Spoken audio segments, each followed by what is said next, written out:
నమస్తే ఫ్రెండ్స్, తెలుగులో మాట్లాడుతున్నాను. లా ఆఫ్ అట్రాక్షన్, మేనిఫెస్టేషన్. ఒక రీల్ చూశాను. పవన్ కళ్యాణ్ గారు విలన్తో అనుకుంటా, అభిమన్యు సింగ్, మనం గబ్బర్ సింగ్లో చూసాం కదా. ఆ, సినిమా పేరు I mean maybe OG, because నాకు సినిమా చూడలేదు కాబట్టి నాకు అంతగా ఐడియా లేదు. డైలాగ్ ఏంటి అంటే, సింహం కంటే జింక ఫాస్ట్గా పరిగెత్తుతుంది. అంటే జింకకి సింహానికంటే ఎక్కువ స్పీడ్గా, వేగంగా పరిగెత్తేటటువంటి శక్తి ఉంది. ఉన్నా కూడా సింహం చేతిలో జింక బలైపోతుంది. ఎందుకు అంటే కారణం చెప్తాడు. ప్రద్యుమ్న సింగ్ కూడా, I mean that Abhimanyu Singh కూడా అడుగుతాడు ఏంటి కారణం అంటే, పవన్ కళ్యాణ్ గారు బాగా స్ట్రెస్ చేసే మాట భయం.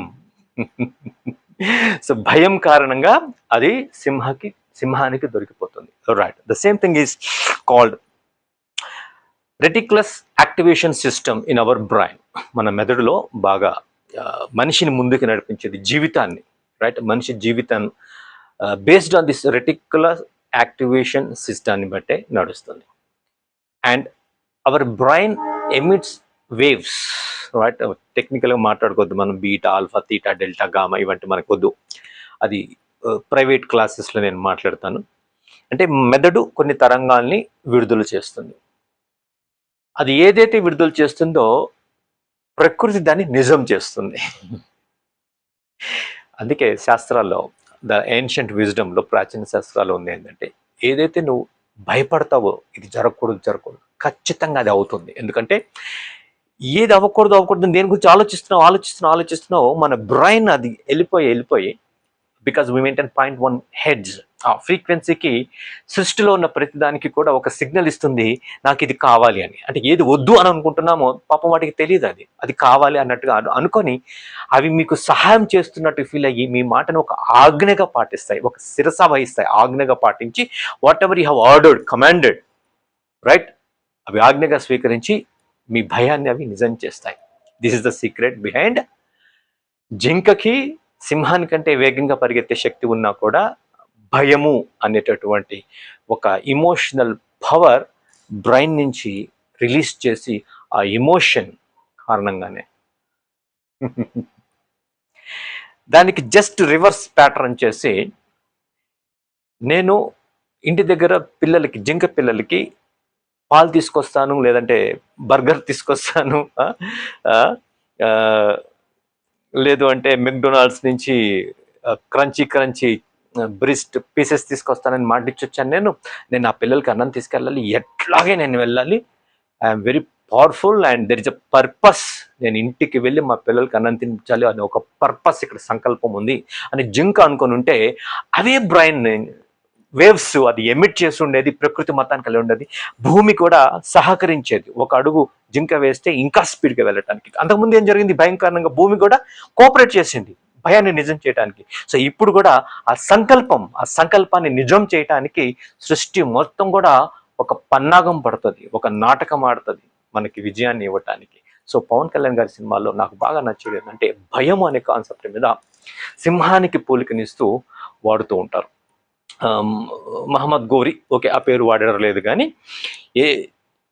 ఎన్నిసార్లు యుద్ధంలో ఓడిపోయాడు, ఓడి గెలిచాడని మన చరిత్రలో రాసింది. కారణం ఏంటి అంటే, ఎన్నిసార్లు ప్రయత్నాన్ని వదలలేదు. Because quitters never win, winners never quit. Quitting is only the losing, quitting is only not winning, that's it. So winners never quit, quitters of course never win. కనీసం మీ అభిమాన హీరో, మీ అభిమాన నటుడు చెప్పినందుకన్నా ఆ భయం అనేది మీ శరీరంలో నుంచి తీసేయండి. మీ మనసులో నుంచి, మెదడులో నుంచి కాదు, శరీరంలో అణువణువులో మీ డిఎన్ఏ ఎట్లా ఉంటుందో, డిఎన్ఏ ప్రొఫైల్ ఎట్లా రియాక్ట్ అవుతుందో అదంతే. మీరు ఎన్ని అనుకున్నా కూడా, అహం బ్రహ్మాస్మి అని మీరు 100 సార్లు అనుకున్నా, కళ్ళు మూసుకొని మీ శరీరంలోని మెమరీ, శరీరంలో జ్ఞాపక శక్తి, నువ్వు ఆఫ్టర్ ఆల్ మనిషి, నువ్వేం చేయగలుగుతావు, నువ్వు మానవుడి అని ఆ భయం శరీరంలో ఉన్న మెమరీకి, దీన్నే సైకాలజీలో సెల్ఫ్ సాబటాజ్, తెలుగులో ఆత్మ వినాశనం అని అనొచ్చేమో, అంటే ఇంగ్లీష్లో సైకాలజీ భాషలో సెల్ఫ్ సాబటాజ్ అంటే, ఒక వైపేమో ఎస్ నేను చేయగలను అంటున్నాము, రెండవ పక్కేమో I'm not worthy of it అంటున్నాం. సో ఆత్మ సంఘర్షణ జరుగుతుంది అక్కడ.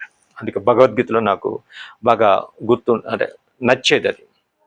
చాలా శ్లోకాలు, చాలా పద్యాలు నాకు ఇష్టం, కానీ బాగా ఈ సందర్భానికి పనికొచ్చేది ఉద్ధరేది ఆత్మానం అవసాదయేత్ ఆత్మైవ హి ఆత్మనో బంధు ఆత్మైవ రిపు ఆత్మన. So our selfs are the reason for our success, at the same times we are responsible for our losing. మనం గెలిచిన విజేతలుగా కారణం మనమే, మనం పరాజితులమైనా కూడా కారణము మనమే.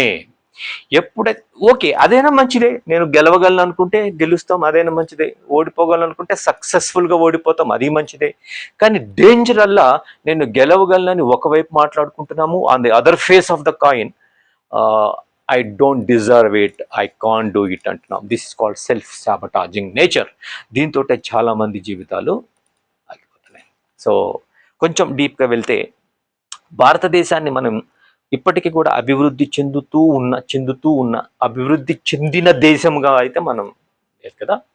సో ఎప్పుడైతే మనం we have caused the effect, అభివృద్ధి చెందేసిన దేశంగా మనం ముందు భారతీయులం అందరిని ఫీల్ అయితే, దేశం అంటే మట్టి కాదే, దేశం అంటే మనుషులం, దేశం అంటే మనుషులమోయ్. సో ప్రతి ఒక్క భారతీయుడు మనము yes we have a developed నేషన్గా అనుకుంటే, ఇక్కడ ఒక లూప్లో మనల్ని పడేశారు. భారతదేశానికి స్వాతంత్రం వచ్చిందని మనం ఊహించుకుంటున్నా కానీ వాస్తవానికి మనం ఒక లూప్లో ఉన్నాం. ఏంటి అంటే మనకి అవసరాలకి డబ్బులు లేమి అంటే స్కేర్సిటీ, రైట్? అవసరాలు ఉన్నాయి, కావాల్సినంత లేదు. ఈ దీంట్లోనే అంటే బ్యాంకులోకి వెళ్ళాలి, అప్పులు తేవాలి, రైట్? ఈవెన్ మన రాష్ట్ర ప్రభుత్వాలు, దేశ ప్రభుత్వం కూడా ప్రపంచ బ్యాంక్ నుంచి అప్పులు తీసుకోవటం, right? Look it America, right? అమెరికాకి డబ్బులు కావాలంటే ప్రపంచ బ్యాంక్ ఇస్తుందా? ఇవ్వదు. ఎందుకు? America is a developed country and the world bank is founded by America it self. అంటే ఒక దేశము వేరే దేశాలని అప్పు తీసుకునే స్థాయిలో ఉంచడానికి ఇష్టపడుతుంది. తర్వాత మనం కూడా ఎట్లా లూప్లో ఉన్నామంటే, మనకి జరిగే ప్రతి రూపాయి ట్రాన్సాక్షన్ కూడా బయట కంట్రీ నుంచి అనుసంధానంగా ఒక ప్లాట్ఫామ్ ఉంటుంది. ఆ ప్లాట్ఫామ్లో మనమే కొంటున్నాము, మనమే అమ్ముకుంటున్నాము, దానికి జరిగిన ట్రాన్సాక్షన్ దానికి ఇస్తున్నాము. మనం మాత్రం ఇంకా డబ్బులు చాలటం లేదు అనేటటువంటి స్కేర్సిటీలోనే ఉన్నాము. అండ్ మన ద్వారానే వెల్తీ నేషన్ని ఇంకా మోర్ వెల్తీ నేషన్గా, భాగ్య దేశాన్ని ఇంకా సౌభాగ్య దేశంగా మారుస్తున్నాం మనమే. ఈ ఒక్క రహస్యాన్ని మనం గమనించి మనకి మనం ఎంత నష్టం చేసుకుంటున్నామో గుర్తించి అందరము కలిసి ఏకత్రాటిగా, మనమందరము విడివిడిగా, unity in diversity is our USP, right? First మనకి వ్యక్తిగతంగా వివిధ అంశాల పట్ల భిన్నాభిప్రాయాలు ఉండొచ్చు. సో దేవుడు అంటే ఇది, ఆధ్యాత్మికత అంటే ఇది, ఆధ్యాత్మిక ఆచరణ ఇది, ఎన్ని ఉండొచ్చు. కానీ ఒక దేశానికి వస్తే we should be single nation, one నేషన్గా ఉండాలి. సో మన భారతదేశ అభివృద్ధి మనందరి అభివృద్ధి. మన భారతదేశం డెవలప్డ్ అయితే already we have developed, we are already better Indians. మన భారతదేశానికి ఒక కోటి రూపాయలు, ఫర్ ఎగ్జాంపుల్ $1 బిలియన్ ఉన్నాయి అంటే దాంట్లో నా వాటా ఇంత. ఇలా ఎట్లాగైతే మనం యాజ్ ఎ నేషన్గా మనల్ని మనం ఐడెంటిఫై చేసుకుంటామో, not as an individual Indian but as a person of India, the entire nation మొత్తం మారిపోతుంది. ఎందుకంటే అందరం బాగుండాలి, అందులో మనం ఆల్రెడీ ఉన్నాం. తర్వాత ప్రకృతి కూడా ఎప్పుడు సహకరిస్తుంది అంటే అందరం ఐకమత్యంగా, అప్పుడు అది ఆలోచిస్తుంది, ఓహో ఇది స్వార్థం కాదు, ఇది ఒక్క మనిషి యొక్క సంకల్పం కాదు, చాలా మంది యొక్క సంకల్పం.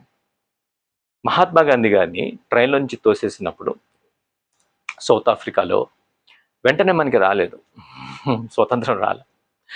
54 సంవత్సరాల 2 నెలల 7 రోజులు పట్టింది. ఎందుకు?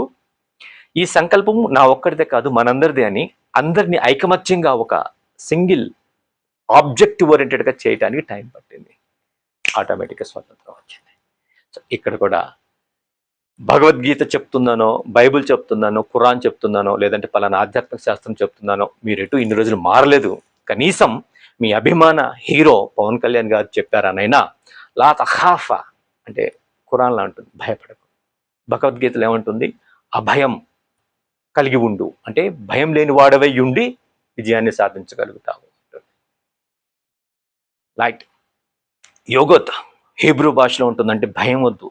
ఈరా అంటే ఇంకొకటి కూడా ఆ ప్రాబ్లం ఏంటంటే హీబ్రూ భాషలో ఉన్నటువంటి పాత నిబంధన గ్రంథాన్ని, గ్రీకు భాషలో ఉన్నటువంటి గ్రంథాన్ని లాంగ్వేజ్లోకి ట్రాన్స్లేట్ చేసినప్పుడు, వెదర్ ఇట్ ఈస్ ఇంగ్లీష్లో ట్రాన్స్లేషన్ చేసినా లేదంటే other regional Telugu, Hindi translation చేసినా కూడా మారిపోయింది. అసలు మీనింగే మారిపోయింది, అర్థం మారిపోయింది, దాని యొక్క అర్థమే మారిపోయింది.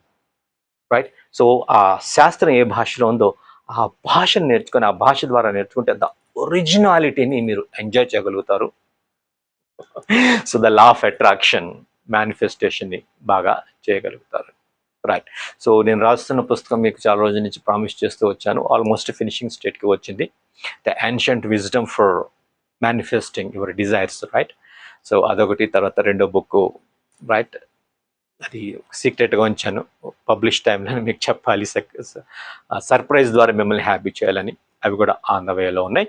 So finally what I would like to say, నా యుద్ధం ఎప్పటి నుంచో చెప్తున్నాను కదా, ఫియర్ అండ్ డౌట్, భయము సందేహము, భయము ఆత్మ సంశయము, ఈ రెండిటి మీద నేను ఆ యుద్ధం.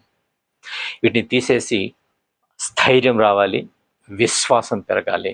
రైట్. ఎప్పుడు గ్రాటిట్యూడ్లో ఉండాలి.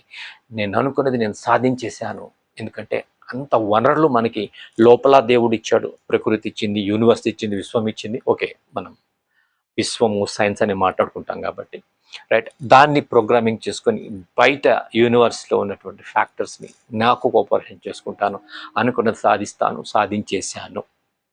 Thank you. ఆ గ్రాటిట్యూడ్లో ఉండటం ద్వారానే ఇండియాని మనం నెంబర్ 1 చేయగలుగుతాం. Stay tuned. Thank you.